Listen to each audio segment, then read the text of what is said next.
Good morning, welcome back to Redneck's Dirty Hands. I'm Pete, and today, spring has sprung. We're out cruising around. We got no snow in sight. We got rain. Spring's a good time of the year, where everything's changing. We're mixing over to some fun projects for the mud and dirt. You got the beautiful smells of springtime after a nice rain. Got the sound of the water in the pond. The birds are chirping, and that other sound there. What's that? Oh yeah, a 200 horsepower golf cart.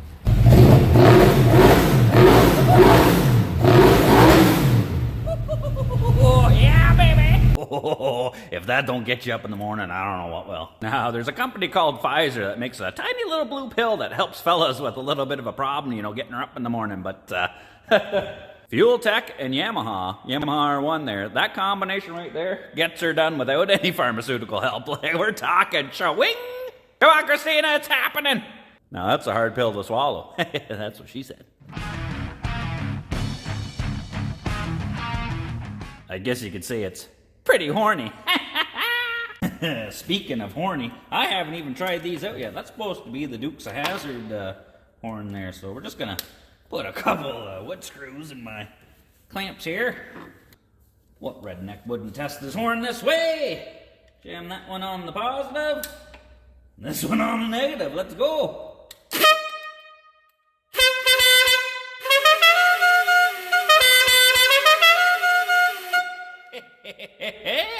That sounds about how I would have expected it. Nice one. Wonder if there's any out there that go, oh yeah. I think my favorite kind of horn sound would be, oh yeah. Oh, so I'd say we're batting 1,000 today. The motor runs and the horn blows. Makes some nice redneck tunes. Nice one. Although, I made that bracket and everything, mount them on there in typical Chinesium. 2 of them are already busted off, so. Anywho, carrying on. But yeah, this is my Yamaha drive golf cart with the Yamaha R1 motor in there. Being powered by Fuel Tech FT550. This thing's been a bit of a project. I've been working on this thing off and on for well over a year. It's all just kind of tacked together and mocked up. I haven't finalized anything because we had no idea if we can get this freaking motor to run. Like, we've had nothing but trouble with that. The R1 being a cross-plane crank and everything, the way that Yamaha sets it up from the factory, like working it with the Fuel Tech there or any standalone setup, the crank angles and everything are so tricky to figure out on this thing. Don't mind, don't pay any attention to the wiring there. It's a bit of a mess, but that's just, that's basically a breakout box that JP kind of rigged up together so we could plug and play, move wires wherever we wanted. So we originally had this thing set up. Here's the original wiring diagram for the most kick-ass golf cart in the world. We have everything kind of labeled, laid out, what we were using for injectors and the TPS, all that stuff. Originally, we were just batch firing all the injectors, which means they all fire at the exact same time. And then we were doing the wasted spark on the coils there, which means all the spark plugs would fire at the same time. And I reached out the last little bit. I was talking to a fella, Dan Stahlbaum there at Sarnia 3S Performance. He's a Fuel Tech rep or dealer as well, and great fella. I've been talking to him about some snowmobile ideas and builds for next season going fast stuff. And he said, I sent him a copy of my fancy wiring diagram there so he could help us, send us a map or whatever. And he saw that we were batch firing, and he's like, hey, why don't you might as well set it up sequential? I mean, that's the whole capability of the Fuel Tech. And the problem with this thing, because it's cross-plane, we had it set up with the batch fire and all that, and we were only actually hitting 2, maybe 3 cylinders at a time. Because it's a cross-plane, it's 90 degrees apart every cylinder there, so it just wasn't working out. So we had to go back to the drawing board on this, but, Dan's been willing to lend us some help, and, cheers to that guy. He's a great guy. We've got it all figured out and switched around, so now we have sequential fire on the injectors and the coils. So, and even JP's got this weird, look at this cam sensor he's got rigged up in there. When you turn the key on, it lights up. Like this is super high tech.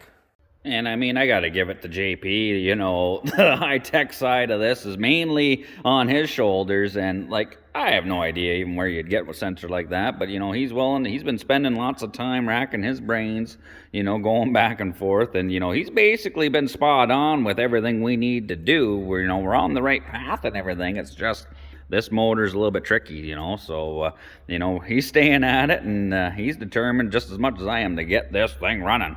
I mean, in order to get this thing running, we've got everything hooked up. I got the laptop hooked up. We got the manual out. We got this is the Nano for the O2 sensor. This thing is going to be a standalone, you know, closed loop, self-managing fuel injection setup. But I mean, we got the degree wheel out, the timing light, got the voltmeter and the spark tester. I mean, we got everything out. Even got the thinking juice sitting there, ready to go.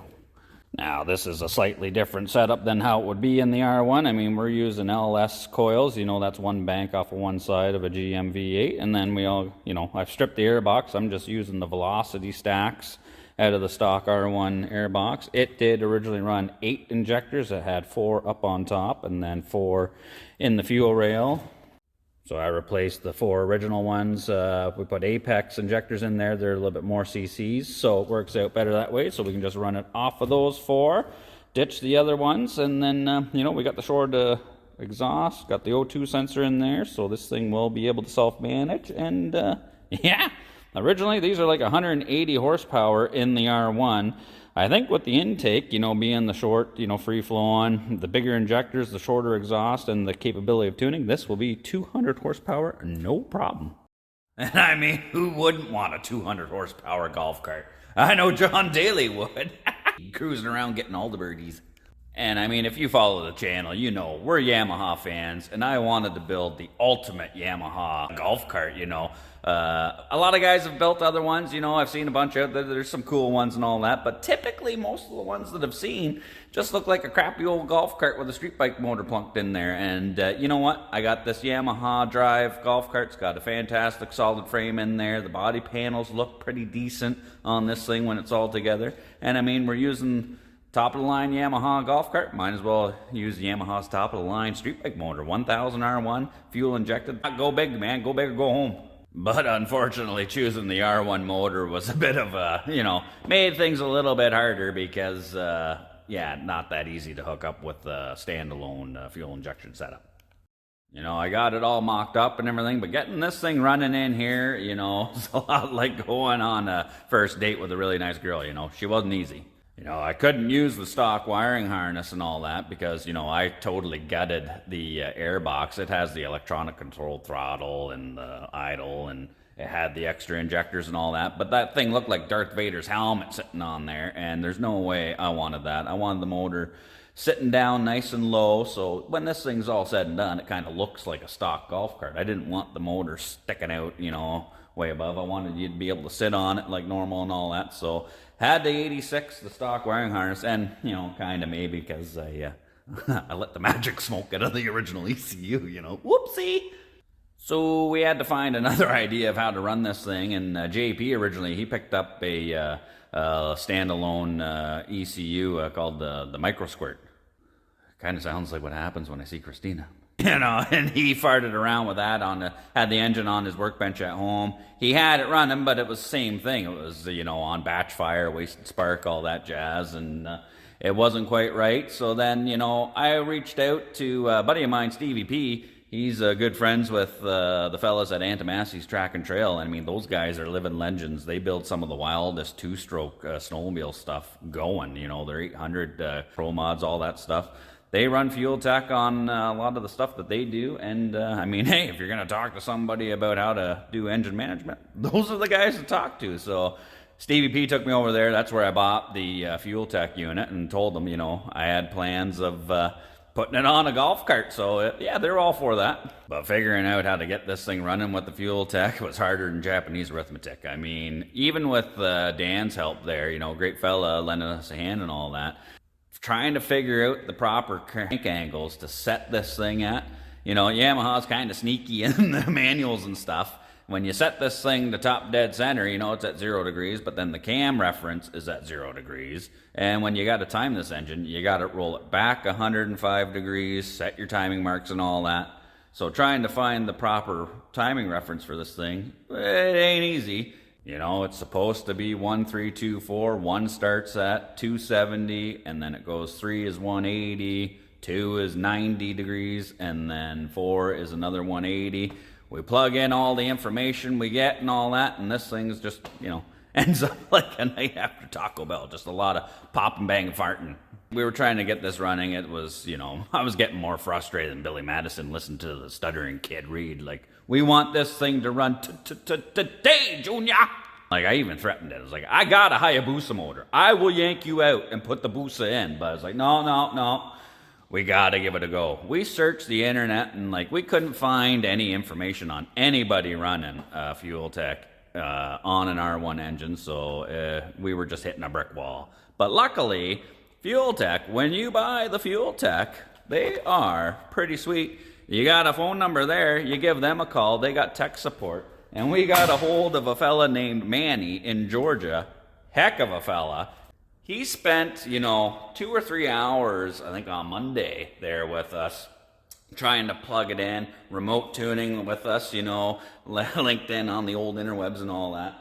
We ran through all the info, we had all that, we had the degree wheel, we were playing with the cam sensor, crank sensor, all the angles, firing orders, all that stuff, and you know, she was a head scratcher, but the Fuel Tech, tech support, great bunch of guys, and with the help of him, and I think there was another fella, Jonathan or Joshua, that was sitting beside him or something. Like, we couldn't get it running the first day on Monday, but then Jonathan or Joshua came on at the end of the call there, and he's like, just so you guys don't get discouraged, you know, don't go swallowing a 12 gauge. We have had one of these running a couple years ago, but all the information, the crank angles were on his old laptop or something, so they did some searching and all that.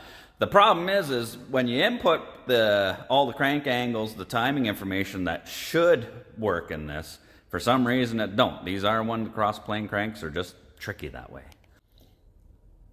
You know, we were killing the beers and killing time, you know. We didn't end up getting it running on Monday, but I touched back with Manny on Tuesday. Oh, we logged in on the old laptop. I let control over to Manny. He got on there and was working his magic, setting the tune and the angles and all that jazz. And then he's like, all right, give it a shot. So, you know, hey, ignition. And it's running, idling even. You know, we got no idle control, so it's just all rigged up with the throttle angle TPS. And yeah, she's running. Like, look at that.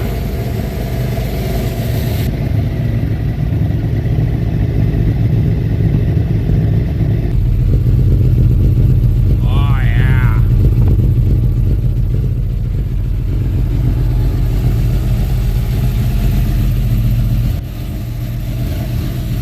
Come on, baby.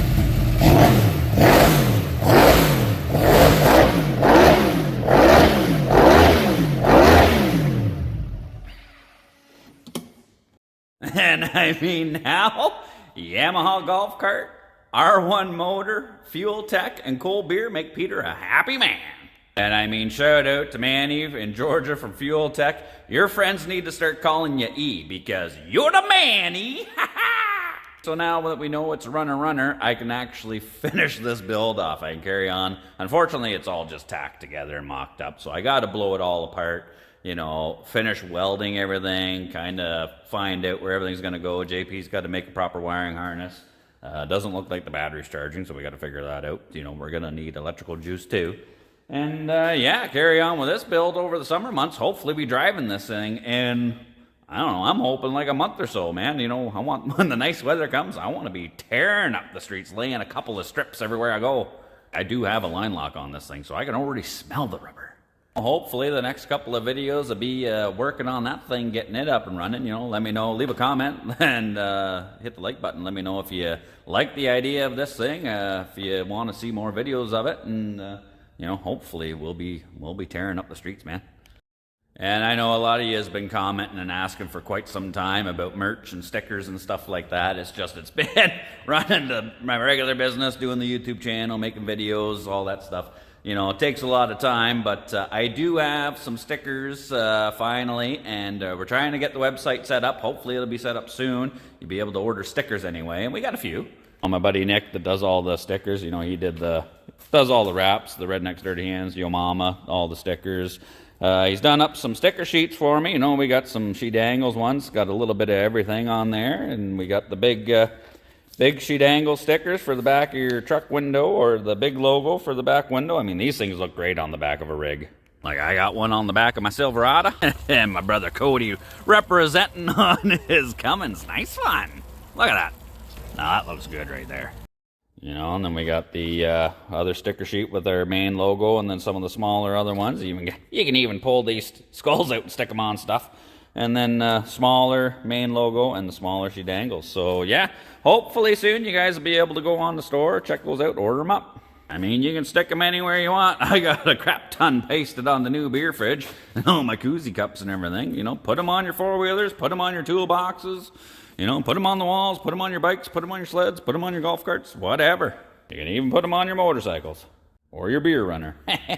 Anything you put them on is going to be a nice one. And whatever you put it on is gonna dangle. Every sticker holds 10 horsepower, baby.